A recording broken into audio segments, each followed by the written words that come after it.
अगर आप अपनी माँ से प्यार करते हैं तो मुंशी प्रेमचंद की ये कहानी आपको ज़रूर सुननी चाहिए। मुंशी प्रेमचंद की इस कहानी का नाम है माँ। आइए बिना किसी देरी के कहानी शुरू करते हैं। आज बंदी छूटकर घर आ रहा है। करुणा ने एक दिन पहले ही घर में लीप पोत रखा था। इन 3 वर्षों में उसे कठिन तपस्या करके जो 10-5 रुपए जमा कर रखे थे, वह सब पति के सत्कार और स्वागत की तैयारियों में खर्च कर दिए। पति के लिए धोतियों का नया जोड़ा लाई थी, नए कुर्ते बनवाए थे, बच्चों के लिए नए कोट और टोपी की योजना की थी। बार-बार बच्चों को गले लगाती और खुश होती। अगर इस बच्चे ने सूर्य की भांति उदय होकर उसे अंधेरे जीवन को प्रदीप्त न कर दिया होता, तो कदाचित ठोकरों ने उसके जीवन का अंत कर दिया होता। पति के कारावास दंड के 3 ही महीने बाद इस बालक का जन्म हुआ। उसी का मुँह देख-देख कर करुणा ने ये 3 साल काट दिए थे। वह सोचती, जब मैं बालक को उसके सामने ले जाऊंगी तो वह कितने प्रसन्न होंगे। उसे देखकर पहले तो चकित हो जाएंगे, फिर गोद में उठा लेंगे और कहेंगे, करुणा, तुमने ये रत्न देकर मुझे निहाल कर दिया। कैद के सारे कष्ट बालक की तोतली बातों में भूल जाएंगे। उनकी एक सरल, पवित्र, मोहक दृष्टि हृदय की सारी व्यवस्थाओं को धो डालेगी।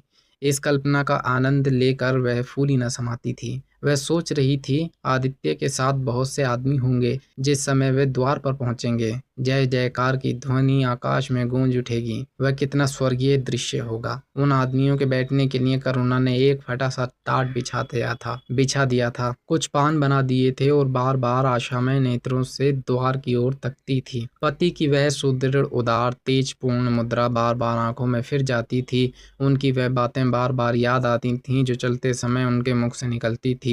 उनका वह धैर्य, वह आत्मबल जो पुलिस के प्रहारों के सामने भी अटल रहा था, वह मुस्कुराहट जो उस समय भी उनके अंधेरों पर खेल रही थी, वह आत्माभिमान जो उस समय भी उनके मुख से टपक रहा था, क्या करुणा के हृदय को कभी विस्मृत हो सकता था? उसका स्मरण आते ही करुणा के निस्तेज मुख पर आत्मगौरव की लालिमा छा गई। यही वह अवलंब था जिसने इन 3 वर्षों की घोर यातनाओं में भी उसके हृदय को आश्वासन दिया था। कितनी ही रातें फाकों में गुजारी, बहुधा घर में दीपक जलने की नौबत भी न थी, पर दीनता के आंसू कभी उसकी आंखों से न गिरे। आज उन सारी विपत्तियों का अंत हो जाएगा। पति के प्रमाण आलिंगन में वह सब कुछ हंसकर झेल लेगी। वह आनंद निधि पाकर फिर उसे कोई अभिलाषा न रहेगी। गगनपथ का चिरगामी लपका हुआ विश्राम की ओर चला जाता था, जहाँ संध्या के सुनहरे फर्श पर सजाया था और उज्जवल पुष्पों की सेज बिछा रखी थी। उसी समय करुणा को एक आदमी लाठी टेकता आता दिखाई दिया, मानो किसी जीर्ण मनुष्य की वेदना ध्वनि हो। पग पग पर रुककर कांपने लगता था। उसका सिर झुका हुआ था। करुणा उसके चेहरा न देख सकती थी, लेकिन चाल ढाल से कोई बूढ़ा आदमी मालूम होता था। पर एक क्षण में जब वह समीप आ गया तो करुणा पहचान गई, वह उसका प्यारा पति ही था। किंतु शोक, उसकी सूरत कितनी बदल गई थी। वह जवानी, वह तेज, वह चपलता, वह सुगठन सब प्रस्थान कर चुका था। केवल हड्डियों का एक ढांचा बाकी रह गया था। न कोई संगी, न साथी, न यार, न दोस्त।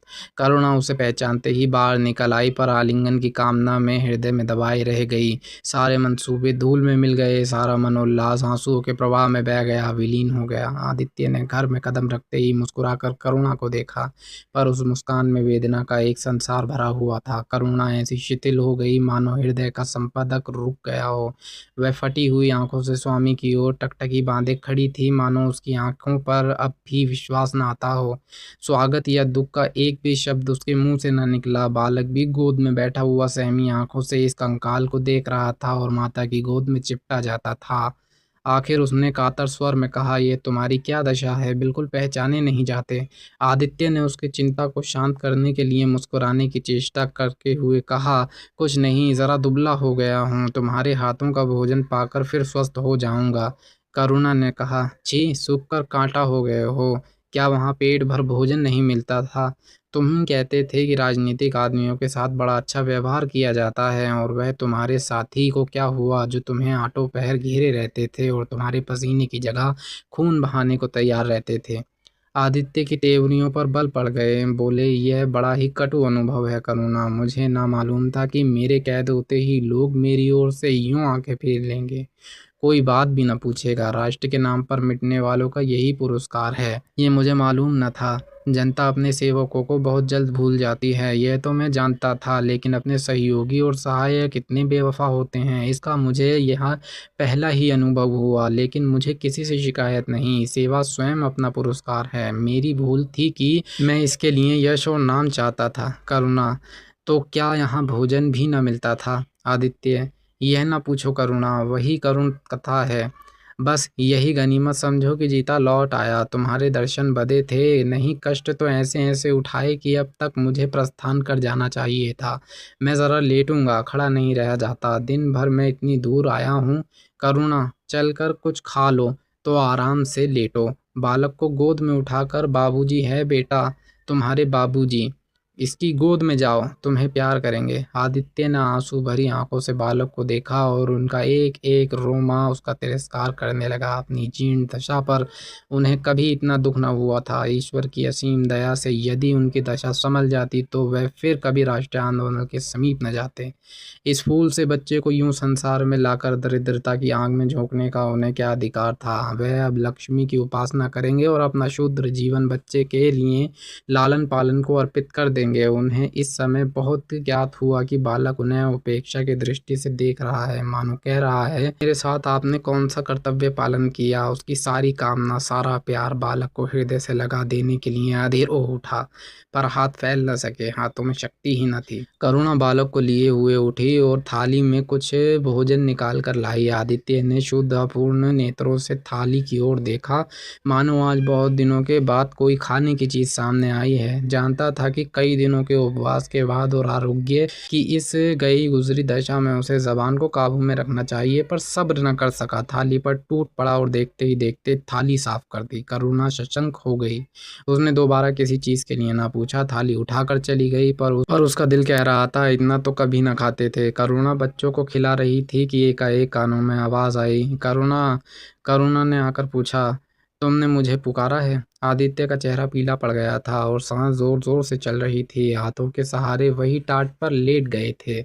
करुणा उनकी यह हालत देखकर घबरा गई। बोली, जाकर किसी वैद्य को बुला लाऊं? आदित्य ने होश के इशारे से उसे मना करके कहा, व्यर्थ है करुणा, अब तुमसे छिपाना व्यर्थ है। मुझे तपेदिक हो गया है, कई बार मरते मरते बच गया हूँ। तुम लोगों के दर्शन बदे थे, इसलिए प्राण न निकलते थे।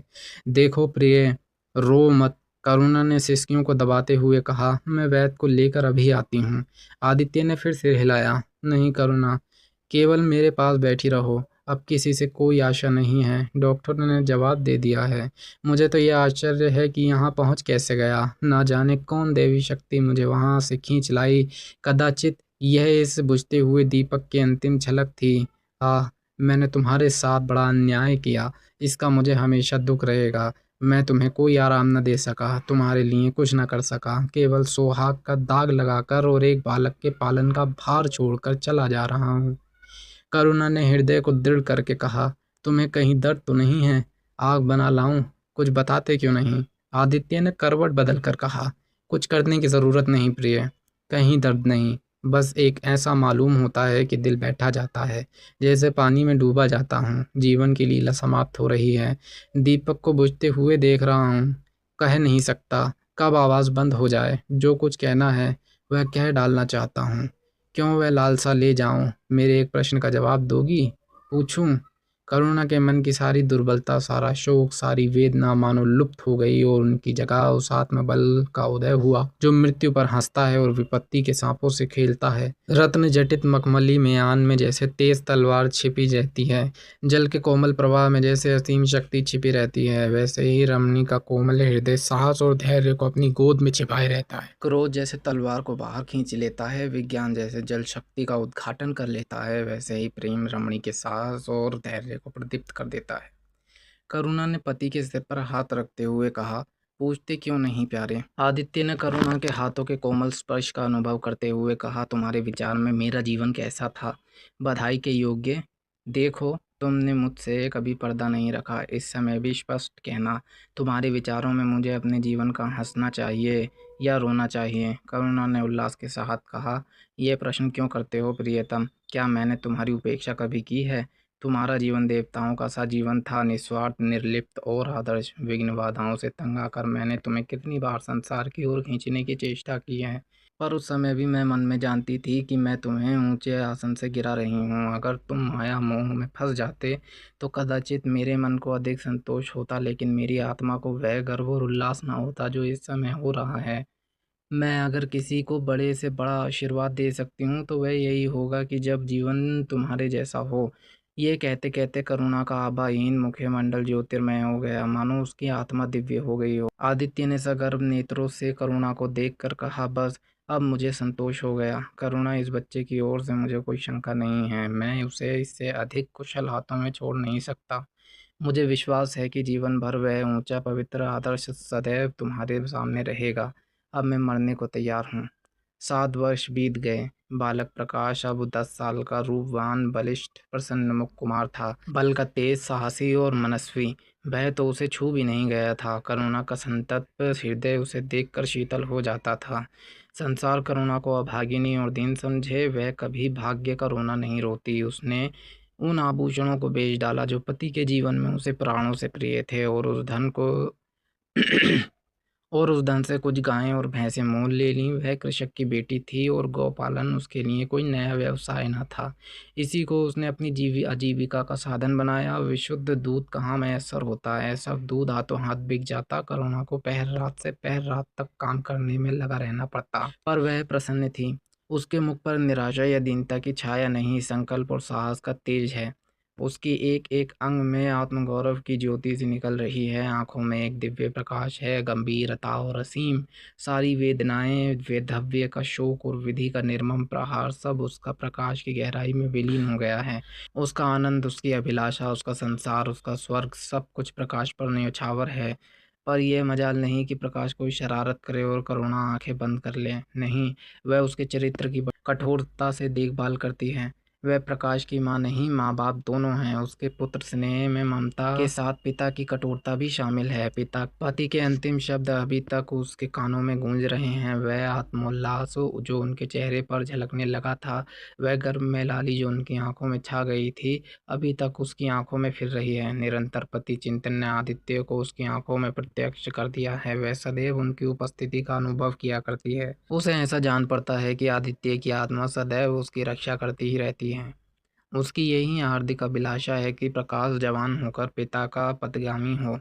संध्या हो गई थी। एक भिखारिन द्वार पर आकर भीख मांगने लगी। करुणा उस समय गऊओं को पानी दे रही थी। प्रकाश बाहर खेल रहा था। बालक ही तो ठहरा। शरारत सूझी, घर में गया और कटोरे में थोड़ा सा भूसा लेकर बाहर निकला। भिखारिन ने अपनी झोली फैला दी। प्रकाश ने भूसा उसकी झोली में डाल दिया और जोर जोर से तालियां बजाता हुआ भागा। भिखारिन ने अग्निमय नेत्रों से देखकर कहा, वारे लाडले, मुझे हंसी करने चला है? यही माँ बाप ने सिखाया है, तब तो खूब कुल का नाम जगाओगे। करुणा उसकी बोली सुनकर बाहर आई और पूछा, क्या है माता, किसे कह रही हो? भिखारिन ने प्रकाश की तरफ इशारा करके कहा, वह तुम्हारा लड़का है ना? देखो, कटोरे में भूसा भरकर मेरी झोली में डाल गया है। चुटकी भर आटा था, वह भी मिट्टी में मिल गया। कोई इस तरह दुखियों को सताता है? सबके दिन एक से नहीं रहते। आदमी को घमंड न करना चाहिए। करुणा ने कठोर स्वर में पुकारा, प्रकाश। प्रकाश लज्जित न हुआ, अभिमान से सिर उठाए हुए आया और बोला, वह हमारे घर में भीख मांगने क्यों आई है? कुछ काम क्यों नहीं करती? करुणा ने उसे समझाने की चेष्टा करके कहा, शर्म नहीं आती? उल्टे और आंख दिखाते हो। प्रकाश, शर्म क्यों आए? ये क्यों रोज भीख मांगने आती हैं? हमारे यहाँ कोई चीज़ मुफ्त आती है? करुणा, तुम्हें कुछ न देना था तो सीधे कह देते, जाओ। तुमने ये शरारत क्यों की? प्रकाश, उनकी आदत कैसे छूटती? करुणा ने बिगड़ कर कहा, तुम अब पिटोगे मेरे हाथों। प्रकाश, पीटूंगा क्यों? आप ज़बरदस्ती पीटेंगी। दूसरे मुल्कों में अगर कोई भीख मांगे तो कैद कर लिया जाए, यह नहीं कि उल्टे भीख मांगने वाले को सजा दी जाए।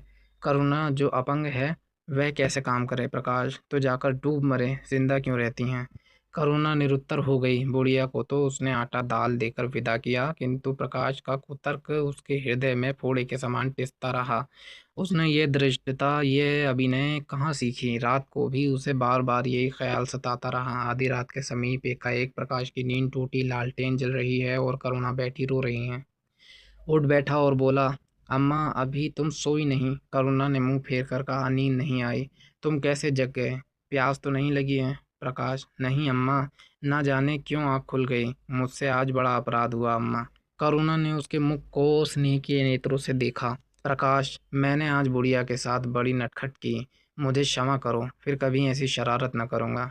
यह कहकर रोने लगा। करुणा ने स्नेहाद्र होकर उसे गले लगा लिया और उसके कपोलों को चुम्बन करके बोली, बेटा, मुझे खुश करने के लिए ये कहकर रहे हो या तुम्हारे मन में सचमुच पछतावा हो रहा है? प्रकाश ने सिसकते हुए कहा, नहीं अम्मा, मुझे दिल से अफसोस हो रहा है। अब कि वह बुढ़िया आएगी तो मैं उसे बहुत से पैसे दूंगा। करुणा का हृदय मतवाला हो गया। ऐसा जान पड़ा आदित्य सामने खड़े बच्चे को आशीर्वाद दे रहे हैं और कह रहे हैं, करुणा, शोभ मत कर, प्रकाश अपने पिता का नाम रोशन करेगा, तेरी संपूर्ण कामना पूरी हो जाएगी। लेकिन प्रकाश के कर्म और वचन में मेल न था और दिनों के साथ उसके चरित्र का अंग प्रत्यक्ष होता जाता था। ज़हीन था, विश्वविद्यालय से उसे वजीफे मिलते थे। करुणा भी उसकी यथेष्ट सहायता करती थी, फिर भी उसका खर्च पूरा न पड़ता था। वह मितव्ययता और सरल जीवन पर विद्वता से भरे हुए व्याख्यान दे सकता था, पर उसका रहन सहन फैशन के अंधभक्त जो भर घट करना था। प्रदर्शन की धुन में उसे हमेशा सवार रहती थी। उसके मन में और बुद्धि में निरंतर द्वंद्व होता रहता था। बुद्धि मन को दबाए रहती थी, उसके सामने मन की एक न चलती थी। खुद की सेवा उसर की खेती है। वहाँ बड़े से बड़ा उपहार जो मिल सकता है वह है गौरव और यश, पर वह भी स्थायी नहीं, इतनी अस्थिर कि क्षण में जीवन भर की कमाई पर पानी फिर सकता है। अतएव उसका अंतःकरण अनिवार्य वेग के साथ विलासमय जीवन की ओर झुकता था। यहाँ तक कि धीरे धीरे से उसे त्याग और निग्रह से घृणा होने लगी। वह दुर्वस्था और दरिद्रता को हे समझता था। उसके हृदय न था, भाव न था, केवल मस्तिष्क था। मस्तिष्क में दर्द कहाँ, वहाँ तो तर्क है, मंसूबे हैं। सिंध में बाढ़ आई, हजारों आदमी तबाह हो गए। विद्यालय ने वहाँ एक सेवा समिति भेजी। प्रकाश के मन में द्वंद्व होने लगा, जाऊं या ना जाऊं। इतने दिनों अगर वह परीक्षा की तैयारी करे तो प्रथम श्रेणी में पास हो। चलते समय उसने बीमारी का बहाना कर दिया। करुणा ने लिखा, तुम सिंध न गए, इसका मुझे दुख है। तुम बीमार रहते हुए भी वहां जा सकते थे। समिति में चिकित्सक भी तो थे। प्रकाश ने पत्र का उत्तर न दिया। उड़ीसा में अकाल पड़ा, प्रजा मक्खियों की तरह मरने लगी। कांग्रेस ने पीड़ितों के लिए एक मशीन तैयार किया। उन्हीं दिनों विद्यालय के इतिहास में छात्रों का एक ऐतिहासिक खोज के लिए लंका भेजने का निश्चय किया। करुणा ने प्रकाश को लिखा, तुम उड़ीसा जाओ, किंतु प्रकाश लंका जाने को लालायित था। वह कई दिन इसी दुविधा में रहा। अंत को सिलोन ने उड़ीसा पर विजय पाई। करुणा ने अब की बार उसे कुछ न लिखा, चुपचाप रोती रही। सिलोन से लौटकर प्रकाश छुट्टियों में घर गया। करुणा उससे खींची खींची रही। प्रकाश मन में लज्जित हुआ और संकल्प किया कि अब की बार कोई अवसर आया तो माँ को अवश्य प्रसन्न करूंगा। यह निश्चय करके वह विद्यालय लौटा, लेकिन यहाँ आते ही फिर परीक्षा की फिक्र सवार हो गई। यहाँ तक कि परीक्षा के दिन आ गए, मगर इम्तिहान से फुर्सत पाकर भी प्रकाश घर न गया। विद्यालय के एक अध्यापक कश्मीर सैर करने जा रहे थे। प्रकाश उन्हीं के साथ कश्मीर चल खड़ा हुआ। जब परीक्षा फल निकला और प्रकाश प्रथम आया, तब उसे घर की याद आई। उसने तुरंत करुणा को पत्र लिखा और अपने आने की सूचना दी। माता को प्रसन्न करने के लिए उसने दो चार शब्द लोगों की सेवा के विषय में भी लिखे। अब मैं आपकी आज्ञा का पालन करने को तैयार हूँ। मैंने शिक्षा संबंधी कार्य करने का निश्चय कर लिया है। इसी विचार से मैंने वह विशिष्ट स्थान प्राप्त किया है। लेकिन क्या प्रकाश अपनी माँ से किया हुआ वादा निभाएगा? जानने के लिए देखिए दूसरा भाग।